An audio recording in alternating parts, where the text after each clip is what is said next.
পশ্চিম রামখানা দিঘির পাড়ে আজকে এক বিশাল মাছ তোলা হয়েছে। সেই মাছটির নাম হলো কাতল মাছ। এই ভাইটির বাসা হলো ফুলবাড়ি। সে অনেক দূর থেকে আমাদের এই পশ্চিম রামখানা দিঘির পাড় দিঘিতে মাছ মারার জন্য এসেছে। এই ভাইটি এসেছে সেই সকালবেলায়, সেই তখন থেকে মাছ মারতে মারতে এখন বিকাল 5টার দিকে এই মাছটি পেয়েছে। কাতল মাছ প্রায় 10 থেকে 12 কেজি হবে, অনেক একটু মাছ।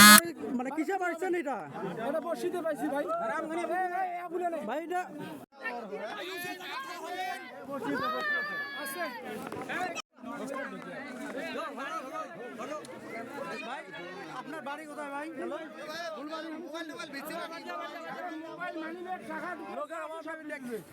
বাবা, আপনাদের কাছে ক্ষমা চাচ্ছি, অথবা আমি একটু রাগারাগি করছি, একটু রাগ হয়েছি মনে হচ্ছে। গতবার কিন্তু আমার এই মাছটা গেছিল, আমি কিন্তু এবার তুলতে পেরেছি। আমি আসলে খুব আশাবাদী ছিলাম যে মালিক অবশ্যই আমাকে মাছ দিবেন, বিশ্বাস ছিল আমার। আমি কিন্তু আজকে তা পূরণ করতে পেরেছি।